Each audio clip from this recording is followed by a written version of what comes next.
সুপ্রিয় শ্রোতা, স্বাগত জানাচ্ছি আমি মোহাম্মদ আব্দুল ওয়াহাব আমা কর্তৃক অনুদিত কুরআন মজিদের ভূমিকা পর্বে।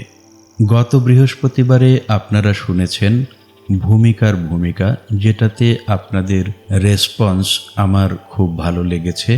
আশা করি আপনাদের যদি আমার এই পোস্টগুলো ভালো লাগে তাহলে লাইক, কমেন্ট এবং শেয়ারের মাধ্যমে আমার পাশে থাকবেন। তো চলুন শুরু করা যাক কুরআন মজিদের বঙ্গানুবাদের মূল ভূমিকা। মানব সৃষ্টির সূচনা লগ্নে মহাপ্রভু আল্লাহ যবে ডেকে বলেছিলেন ফেরেশতাদেরে, আমি দুনিয়ার বুকে খলিফা পাঠাতে চাই, বলেছিল তারা, তুমি কি তাহাতে পাঠাইতে চাও এমন কাহাকেও, যে তাহাতে সৃষ্টি করিবে ফসাদ আর করিবে রক্তপাত?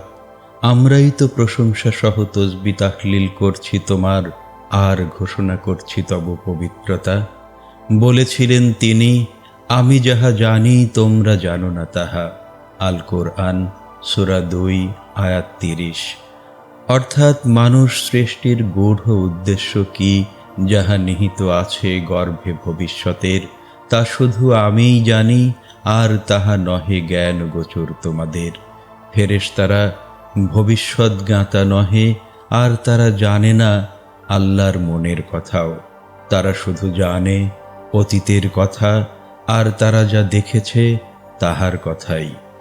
তারা দেখিয়াছে অতীতকালের জিন জাতির আগের জান, বানু, তাম, রম প্রভৃতি পূর্ব জাতির। তাফসির মাওলানা আব্দুল হাকিম, পৃষ্ঠা 17। ও এখন আমরা যেমন জানতে পারছি সেই সব হোমিনিড, হোমিনয়েড ও সেপিয়েন্সদের কথা, যাদেরকেও আল্লাহ সৃষ্টি করেছিলেন প্রধানত তাঁর ইবাদতের লাগেই। যদিও আল্লাহ তাহাদের ঘোষণা করেননি তাঁর খলিফা বলে, যেমন আল্লাহ বলেছেন তাঁর কালামে পাকের অন্যত্র সূরা 51 আয়াত 56, জিন ও ইনসানকে আমি সৃষ্টি করেছি তারা মোর ইবাদত করিবে জন্য ব্যতীত নহে।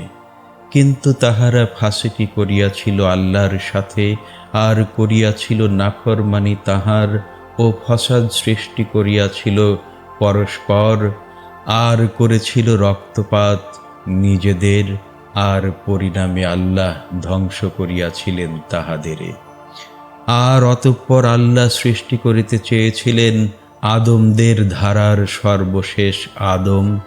তফসির মাওলানা আব্দুল হাকিম, পৃষ্ঠা 17। মদের পিতৃপুরুষ এই আদমকে, যার সম্পর্কেই আল্লাহ বলেছিলেন ফেরেশতাদেরে, আর তারা উত্থাপন করেছিল আপত্তির আল্লাহ সমীপে পূর্ববর্তীদের পরিণতির উল্লেখ সহ। বলেছিলেন আল্লাহ, এদের পরিণতি কি হবে, আর কি আমি রেখেছি নিহিত গর্ভে ভবিষ্যতের, তা জানি আমি, আর তোমরা জানো না তাহা। আর তোমরা ইহাও জানো না মোর এই আদমকে ও তার মাধ্যমে এই আদমজাত মনুষ্যকে সৃষ্টির গূঢ় রহস্য কি, যা তিনি ব্যক্ত করেছিলেন বহুকাল পরে তাঁর প্রিয় হাবিবের কাছে তদীয় হাদিসে কুদসির মাধ্যমে। লাউ লাকালামা খালাকতুল আফলাক, তোমাকে সৃষ্টি করার না হইলে আমি সৃষ্টি করিতাম না বর্তুলাকার এ বিশ্বজাহানকেই। যারই প্রতিধ্বনি আজ আমরা শুনতে পাচ্ছি বিজ্ঞানীদের অ্যানথ্রোপিক প্রিন্সিপল তথা তাদের নরত্বীয় নীতিতে, যাতে বলা হয় যে বর্তুলাকারে বিশ্বজাহানকে এর সব কিছু সহ এমনভাবেই সৃষ্টি করা হয়েছে, অবশ্যই এমন একজন বুদ্ধিমান, ভবিষ্যৎ জ্ঞাতা, পরিকল্পক, সর্বশক্তিমান ও যা ইচ্ছা তাই করনেওয়ালা। সূরা 85 আয়াত 16।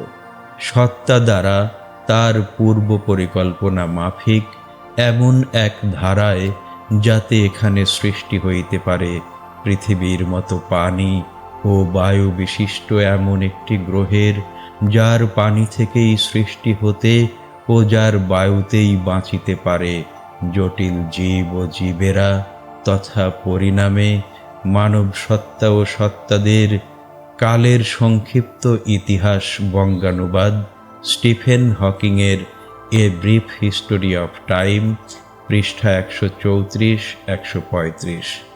অর্থাৎ মানব সৃষ্টির জন্যই স্রষ্টার বিশ্বজাহান সৃষ্টির এ বিরাট ও বিশাল আয়োজন।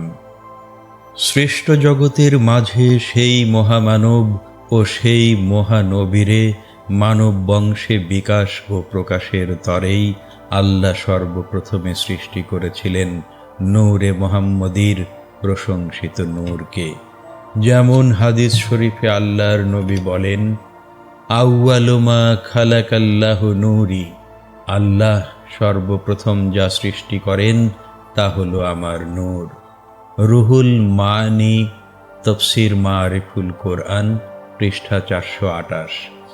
তথা বিজ্ঞানের ভাষায় কথিত এক প্রিমর্ডিয়াল ফায়ার বল, ইন্টারনেট, তথা এক আদিম অগ্নিগোলক, তথা এক নূরের পিণ্ডকে হজরত মুহাম্মদ সাল্লাল্লাহু আলাইহি ওয়াসাল্লাম, আলহাজ মরহুম মীর রহমত আলী, পৃষ্ঠা 18।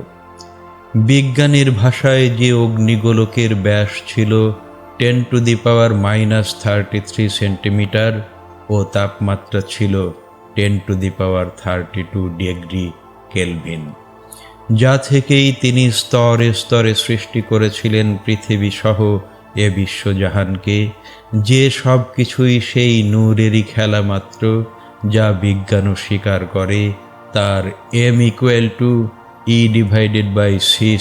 সমীকরণে, যাতে বলা হয় যে বস্তুর ভর মাত্রেই উহার মোট শক্তি তথা এনার্জি বা নূরের পরিমাণের একটি পরিমাপ। A dictionary of physics by A.M.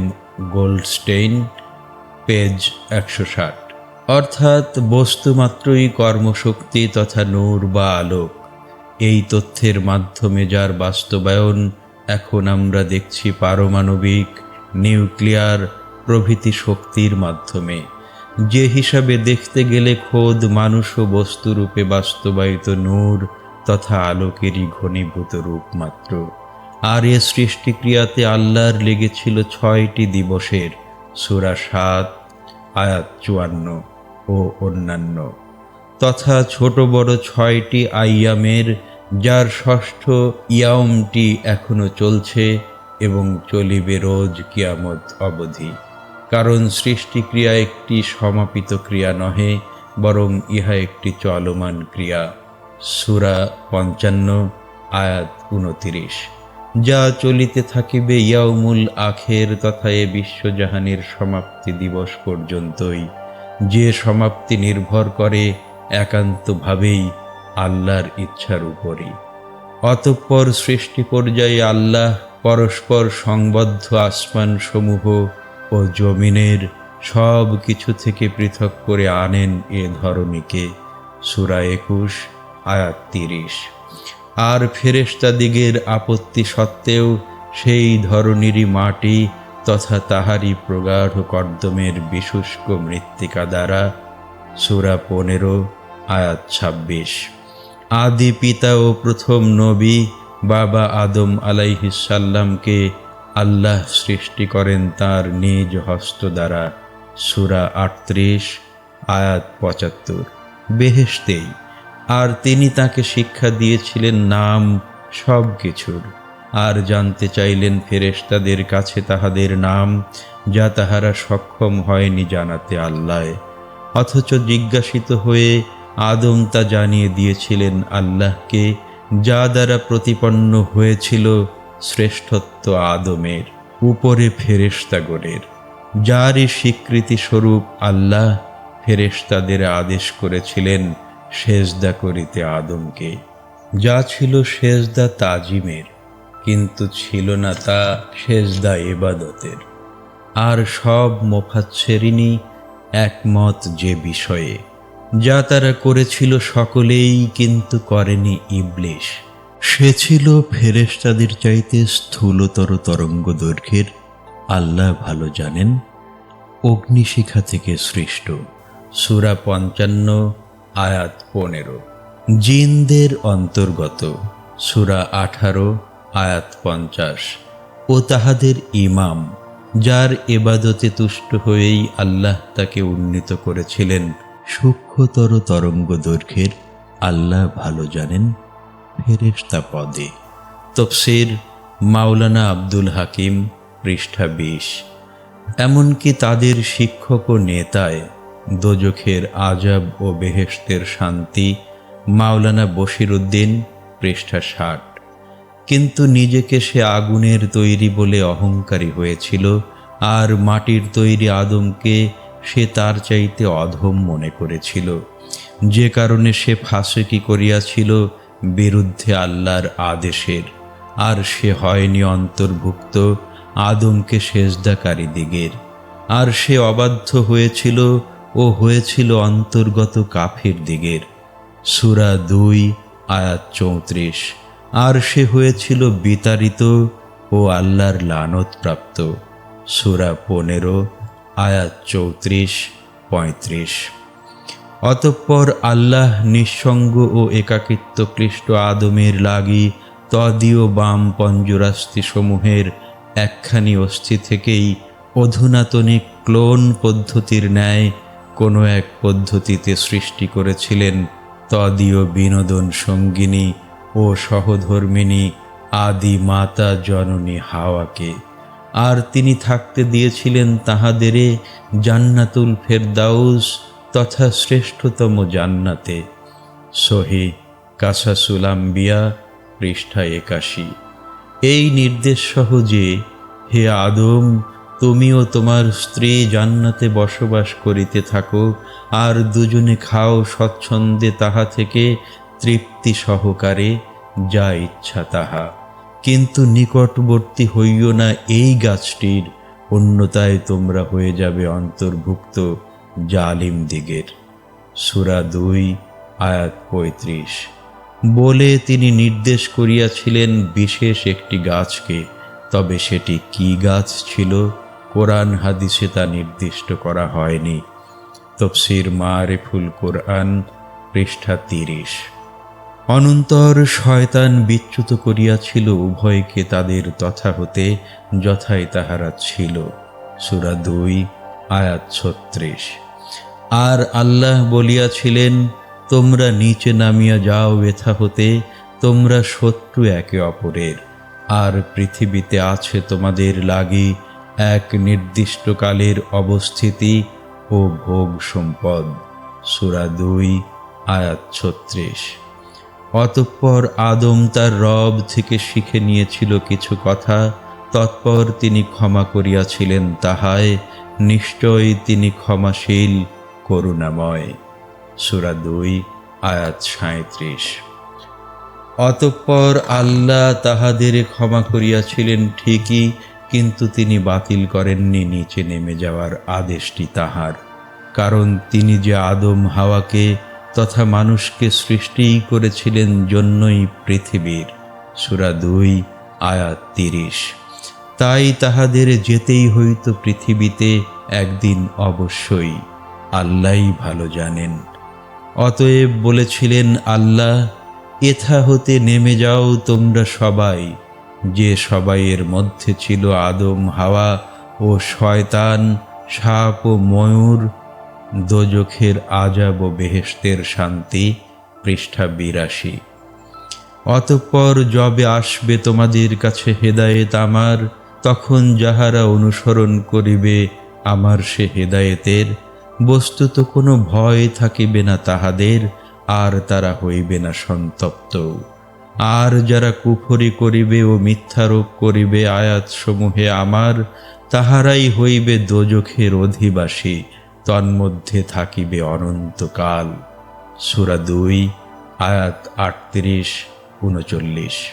অতঃপর আল্লাহ আদম হাওয়া উভয়কে নামিয়ে দিয়েছিলেন এ ধরায়, আর তারা বংশ পরম্পরাগতভাবে বসবাস করে আসছে এথায়।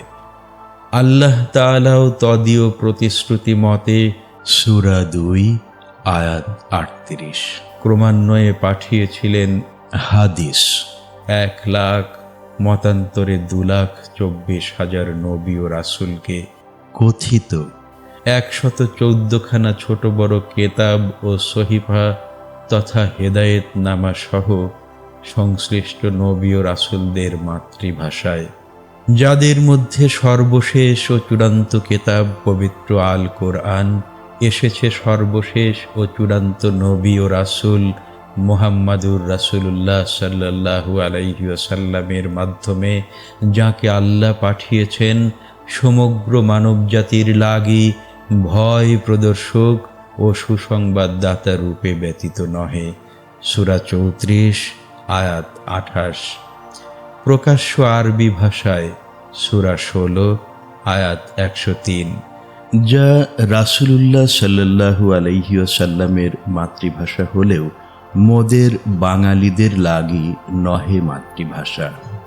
বিধায় পবিত্র কোরআনে আল্লাহ যা বলেছেন তা মোদের কাছে হয়ে আছে দুর্বোধ্যই। তাই আমার এ দুরূহ প্রয়াস পবিত্র কোরআনকে বাংলা ভাষায় ভাষান্তর করা, যাতে বাংলা ভাষাভাষী মানুষেরা বুঝিতে পারেন সমগ্র মানব জাতির প্রতি আল্লাহ তাআলার এ সর্বশেষ বাণী আল কোরআনকে। শ্রদ্ধেয় সুপ্রিয় শ্রোতা ও প্রিয় পাঠক পাঠিকাগণের প্রতি আমার এ স্বনির্বন্ধ অনুরোধ থাকিবে যে তিনি বা তাহারা যেন আমার এ বঙ্গানুবাদকে পবিত্র কোরআনের বাংলায় কাব্যানুবাদ বলে ভুল না করেন, কারণ ইহা পবিত্র কোরআনের কোনো কাব্যানুবাদ নহে। যেহেতু আল্লাহ তাঁর প্রিয় রাসূল সাল্লাল্লাহু আলাইহি ওয়াসাল্লামকে পবিত্র কোরআন শিক্ষাদান প্রসঙ্গে সুস্পষ্টভাবে নিজেই বলেছেন যে আমি তাঁকে রাসূল সাল্লাল্লাহু আলাইহি ওয়াসাল্লামকে কবিতা শিখাইনি, আর তার জন্য তা নহে শোভনীয়। ইহা তো এক উপদেশ বাণী ও প্রকাশ্য কোরআন। সূরা 33 আয়াত 69 মাত্র। সুতরাং পবিত্র কোরআন কোনো কবিতা গ্রন্থ নহে, আর তাই হতে পারে না তার বঙ্গানুবাদও কোনো গ্রন্থ কবিতার। পবিত্র কোরআনেরই অন্যত্র আল্লাহ বলেছেন, আর অবশ্যই আমি এ কোরআনকে সহজ করে দিয়েছি জেকেরের লাগি, কিন্তু জেকের করার জন্য কেউ আছে কি? সূরা 54 আয়াত 17। যে জেকের শব্দের অর্থ হতে পারে বোঝা, অর্থগ্রহণ, স্মরণ, স্মৃতি, উল্লেখ, বর্ণনা, জিকির, উপদেশ, মুখস্থকরণ প্রভৃতি সবই। আর আল্লাহ এ সব কিছু করার জন্যই সহজ করে দিয়েছেন এ কোরআনকে, কিন্তু এসবের যে কোনো একটি বা সবগুলো করার জন্য কেউ আছে কি? প্রশ্ন আল্লাহর। যেহেতু সাধারণভাবে কবিদের সম্পর্কে আল্লাহর মন্তব্য বিরূপ, আল কোরআন সূরা 26 আয়াত 224, 225, 226 ও অননুমোদনমূলক হওয়া সত্ত্বেও ব্যতিক্রমীভাবে ঈমানদার, সৎকর্মশীল ও বেশি বেশি করে আল্লাহকে স্মরণকারী ও জুলুমকৃত হওয়ার পর প্রতিশোধ গ্রহণকারী কবিদের তিনি করেন না অবমূল্যায়ন। সূরা 26 আয়াত 227। তথাপিও আমি নিজেই নিজেকে ফেলিতে সাহস হইনি সেই ব্যতিক্রমী কবিদের দলে, কারণ ওরূপ করাকে আল্লাহ নিজেই নিজেকে পবিত্রকরণের আত্মম্ভরিতা রূপে করেছেন অবমূল্যায়িত ও নিন্দিত। সূরা 4 আয়াত 49। তিনি আরও বলেছেন, তিনি তোমাদের সম্পর্কে ভালো জানেন, যবে তিনি তোমাদের সৃষ্টি করিয়াছিলেন মৃত্তিকা থেকে, আর যবে তোমরা ভ্রূণরূপে ছিলে মাতৃগর্ভে তোমাদের।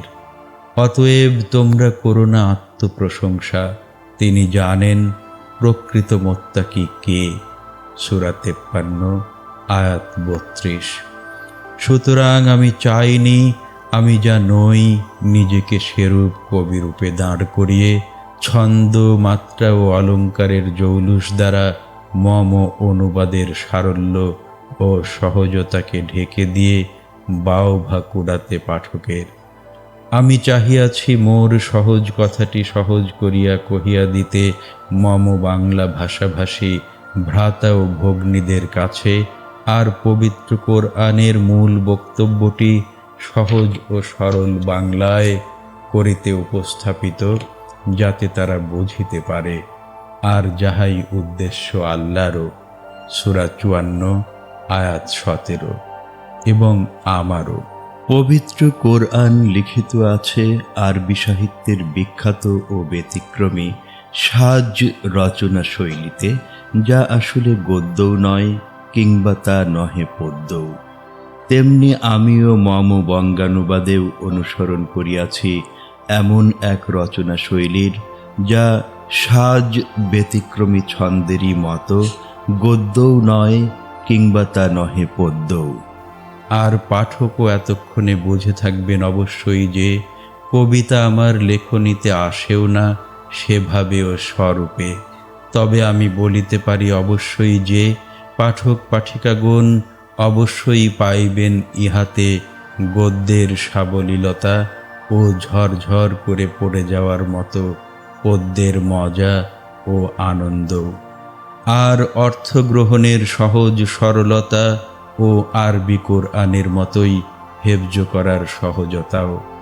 আর বুঝিতে পারিবেন পরম করুণাময় আল্লাহ তাআলা সমগ্র মানবতার লাগি কি চূড়ান্ত ও সর্বশেষ আদেশ নিষেধ তথা ফরমান পৌঁছে দিয়েছেন লাগি অনুসরণের, যা বলবৎ রহিবে রোজ কিয়ামত তক, আর যার অনুসরণ পৌঁছিয়ে দিবে তাকে অনন্তকাল স্থায়ী সর্বসুখ ও সম্পদপূর্ণ জান্নাতে। সূরা 9 আয়াত 72। পাঠকের সার্বিক সুবিধার্থে এ বঙ্গানুবাদকে আমি সর্বতোভাবে সর্বাঙ্গ সুন্দর ও নির্ভুল করিতে চেষ্টা করেছি। মানব জ্ঞানের বিভিন্ন শাখার সর্বাধুনিক তথ্য ও আবিষ্কারের ও বিভিন্ন গ্রন্থকারের গ্রন্থের ও ইন্টারনেটের সাহায্যে লিখিত সতর্ক প্রয়োজনীয় টিকা ও ব্যাখ্যা প্রদান সহ।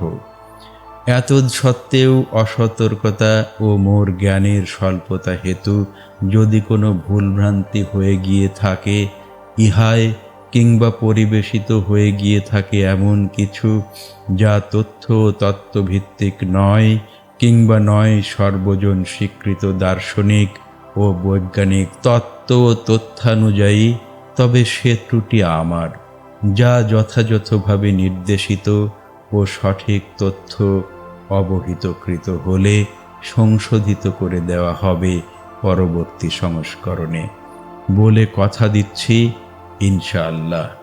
মতকৃত এ বঙ্গানুবাদ পাঠে যদি কোনো বাংলা ভাষাভাষী মুসলিম ভ্রাতা উপকৃত হন সামান্য পরিমাণেও, আর দৃঢ়ীভূত ও পরিশুদ্ধ করে নিতে পারেন তদীয় ঈমান ও ইসলামকে কিঞ্চিন্মাত্র, অথবা কোনো অমুসলিম ভ্রাতা ও ভগ্নী গঠন করে নিতে পারেন তদীয় ঈমান ও ইসলামকে, তাহলে আমি মদীয় শ্রম ও প্রয়াস প্রচেষ্টাকে সার্থক হয়েছে বলে ভাবব, আর শত সহস্রবার কৃতজ্ঞতা জানাব দরবারে মহান আল্লাহর, যিনি মোরে প্রেরণা ও সামর্থ্য দিয়েছেন যথাসাধ্য সার্থকভাবে এ মহাকর্তব্য সম্পাদনের। সমস্ত প্রশংসা তাঁহারই। এ অনুবাদ কর্ম শুরু থেকে সমাপ্ত করা ও গ্রন্থাকারে প্রকাশ করে পাঠকের হাতে তুলে দেওয়া তক, এর সর্বস্তরে সর্বতোভাবে যাঁরা, বিশেষত মোর সন্তান সন্ততি ও পরিবার পরিজনদের মধ্যে যাঁরা সহায়তা করেছেন আমায়, জেনে ও না জেনে, তাদের সবাইকে জানাই মোর অশেষ ধন্যবাদ, কৃতজ্ঞতা ও দোয়া আশীর্বাদ। বিশেষ করে হাফেজ আব্দুস সালামকে তাঁর সহায়তার জন্য।